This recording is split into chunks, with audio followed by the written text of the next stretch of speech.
Okay, good evening. We're back with 1 Samuel chapter 24. David spares Saul's life.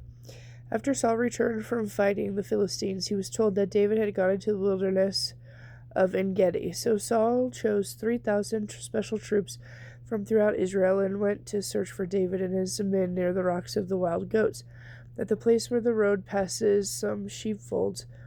Saul went into a cave to relieve himself, but as it happened, David and his men were hiding in that very cave.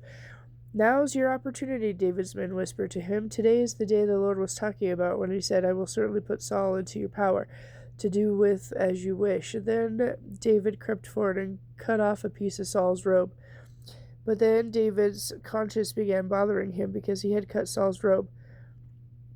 "The Lord knows I shouldn't have done it," he said to his men. "It is a serious thing to attack the Lord's anointed one, for the Lord himself has chosen him." So David sharply rebuked his men and did not let them kill Saul. After Saul had left the cave and gone on his way, David called out and shouted after him, "My lord the king." And when Saul looked around, David bowed low before him. Then he shouted to Saul, "Why did you listen to the people who I say I am trying to harm you? This very day you can see with your own eyes that it isn't true. The Lord placed you at my mercy back there in the cave, and some of my men told me to kill you.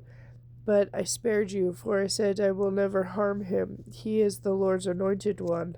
Look, my father, at what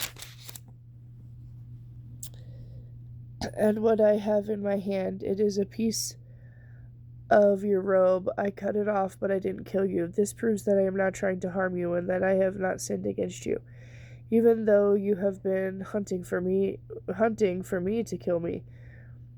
The Lord will decide between us. Perhaps the Lord will punish you for what you are trying to do to me, but I will never harm you. As that old proverb says, from evil people come evil deeds.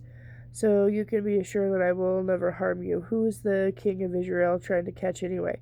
Should he spend his time catching one who is as worthless as a dead dog or a flea? May the Lord judge which of us is right and punish the guilty one. He is my advocate, and he will rescue me from your power." Saul called back, "Is that really you, my son David?" And then he began to cry, and he said to David, "You are a better man than I am, for you have repaid me good for evil.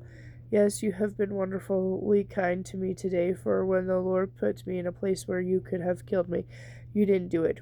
Who else would have let his enemy get away when he had him in his power? May the Lord reward you well for the kindness you have shown me today, and now I realize that you are surely going to be king. Israel will flourish under your rule. Now swear to me by the Lord that when this happens, you will not kill my family and destroy my line of descendants." So David promised, and Saul went home, but David and his men went back to the stronghold. 1 Samuel chapter 25.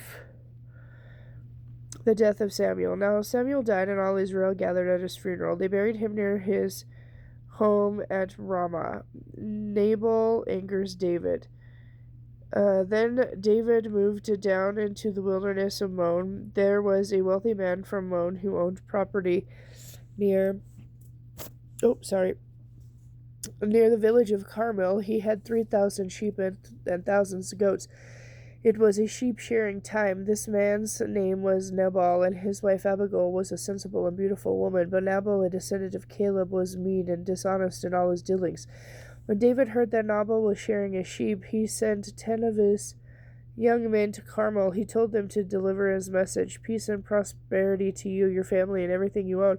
I am told that you are shearing your sheep and goats while your shepherds stay among us near Carmel. We never harmed them, and nothing was ever stolen from them.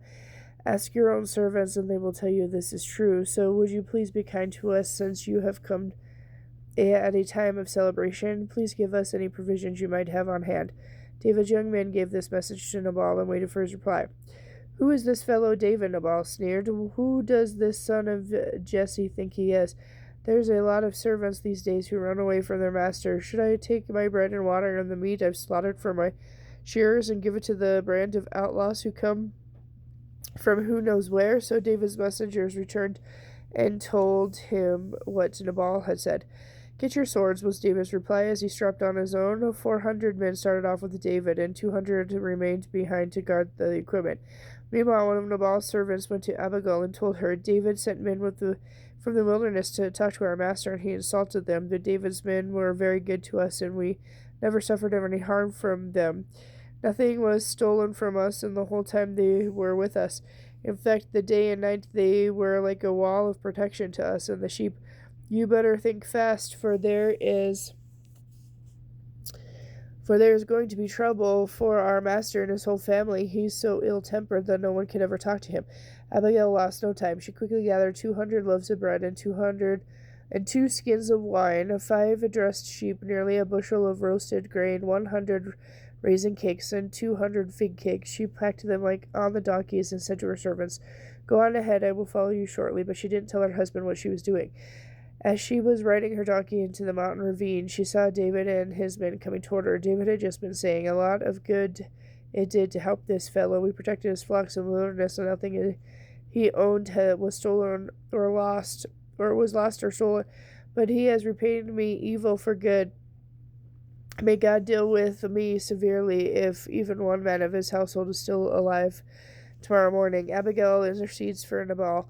When Abigail saw David, she quickly got off her donkey and bowed low before him. She fell at his feet and said, I accept all blame in this matter, my lord. Please listen to what I have to say. I know Nabal is a wicked and ill-tempered man, but please don't pay any attention to him. He is a fool, just as his name suggests, but never even saw the messengers you sent. Now, my lord, as surely as the Lord lives and you yourself live, since the Lord has kept you from murdering and taking vengeance into your own hands, let all your enemies be as cursed as Nabal is, and here is a present I have brought to you and your young men. Please forgive me, for if I offended in any way, the Lord will surely reward you this lasting dynasty, for you are fighting the Lord's battles, and you have not done wrong throughout your entire life. Even when you are chased by those who seek your life, you are safe in the care of the Lord your God and secure in his treasure pouch. But the lives of your enemies will disappear like stones shot from a sling. When the Lord has done all he promised and has made you leader of Israel, don't let this be a blemish on your record. Then you won't have to carry on your conscience the staggering burden of needless bloodshed and vengeance. And when the Lord has done these great things for you, please remember me. David replied to Abigail, Praise the Lord, the God of Israel, who sent you to meet with me today. Thank God for your good sense. Bless you for keeping me from murdering the man and carrying out vengeance with my own hands. For I swear by the Lord, the God of Israel, who has kept me from hurting you, that if you have not hurried out to meet me, not one of Nabal's men would be alive tomorrow morning. Then David accepted her gifts and took her. Return home in peace. We will not kill your husband. When Abigail arrived home, she found that Nabal had thrown a big party and was celebrating like a king. He was very drunk, so she didn't tell him anything about the meeting with David until the next morning. The next morning, when he was sober, she told him what had happened, and as a result, he had a stroke and he lay on his bed paralyzed. About 10 days later, the Lord struck him, and he died. David marries Abigail. When David heard that Nabal was dead, he said, Praise the Lord, who has paid back Nabal and kept me from doing it myself. Nabal has received the punishment for his sin. Then David wasted no time in sending messengers to Abigail to ask her to become his wife. When the messengers arrived at Carmel, they told Abigail, David has sent us to ask if you will marry him. She bowed low to the ground and responded, Yes, I am even willing to become a slave to David's servants. Quickly getting ready, she took along 5 of her servant girls as attendants, mounted her donkey, and went with David's messengers, and so she became his wife. And David also married Anoam, sorry, I don't know how to pronounce that, from Jezreel, making both of them his wives. Saul, meanwhile, had given his daughter Michal, David's wife, to a man from Gilom named Palti, son of Lash. Okay, with that, I'll be back later with chapter 26.